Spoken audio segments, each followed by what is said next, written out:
নির্বাচনে নিয়ে পতিত স্বৈরাচার অনেক রকম ষড়যন্ত্র করছে। ইতিমধ্যে দেখেন সাদী নামে একজন জুলাই যোদ্ধাকে গুলি করা হয়েছে। বিভিন্ন আমাদের গোয়েন্দা সংস্থা থেকে আমাদের সাবধান করছে। অ্যাকচুয়ালি আমি ওরকমভাবে আমার এলাকায় আমি ওরকম থ্রেড মনে করি না, বাট আমি সাবধানতা অবলম্বন করছি। শুনেন, না পাওয়ার তো আক্ষেপ আছে। স্বৈরাচারী এই সরকারের যেটা টার্গেট ছিল আমাদেরকে বিচ্ছিন্ন রাখা, তো ইনশাল্লাহ আমরা যেখানেই ছিলাম আমাদের কর্মীদের সাথে বিগত সময়েও যোগাযোগ ছিল। আসার পর ফিজিক্যালি সবার সাথে দেখা হচ্ছে, কথা হচ্ছে।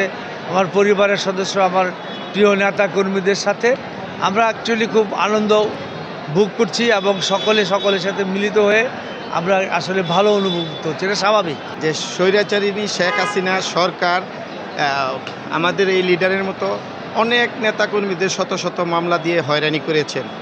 আপনি একটা কথা জিজ্ঞেস করেছেন, আমি ওইটা শুনে হেসেছি এই জন্য যে বাংলাদেশের দুইজন নেতা দেশের বাইরে চলে যেতে হয়েছিল, এক তারেক রহমান, দ্বিতীয়ত এম এ কাইয়ুম ভাই। ওনারা দুইজনই দেশের বাইরে থাকলেও এই দেশের নেতৃত্ব দিয়ে গিয়েছেন, কারণ ওনাদের রক্তে মাংসে জাতীয়তাবাদী শক্তির আদর্শে ওরা অনুপ্রাণিত।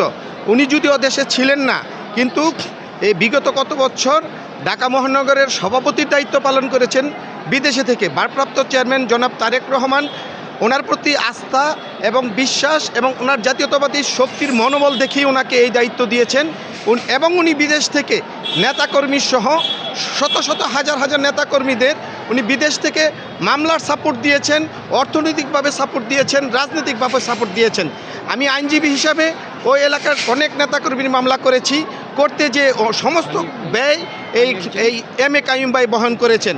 ওনার নেতৃত্বের কারণেই দল ওনাকে পুনরায় এই আসনে মনোনীত করেছেন। আমরা মিথ্যা মামলা জেনেও আজকে আদালতের নির্বাচনী প্রচারণা রেখে, আইনের প্রতি শ্রদ্ধা রেখে এবং নির্বাচন কমিশনের যেই দাবি, সেই দাবি যাতে উনি পুঙ্খানুপুঙ্খানুভাবে পালন করতে পারেন, সেই জন্যই ওনার নির্বাচনী কর্মসূচি ব্যাঘাত ঘটিয়ে আজকে আদালতে আসছেন। দেখেছেন যে বর্তমান নির্বাচন কমিশনের একটা নির্দেশনা, যে মামলার আগে তো শুধু মামলার আপনার ঘোষণা দিলে হতো, এখন তারা মামলার আপনার জামিন সহ সকল ডকুমেন্ট চাচ্ছে। সেই কারণে বিগত সরকার, স্বৈরাচারী সরকার অসংখ্য গাইবি মামলা করেছে আমাদের নলেজেরও বাইরে। আমরা গত 3 দিন যাবৎ সার্চ দিয়ে বের করলাম যে আমার আরও 2টি মামলা বের হয়েছে, একটি শাহবাগে আর একটা কদমতলিতে। ওই মামলার জামিন নিলাম আজকে। জামিনের কাগজগুলি উঠায়া আমার নমিনেশন পেপার জমা দেওয়ার সময় এই ডকুমেন্টগুলি দিতে হবে।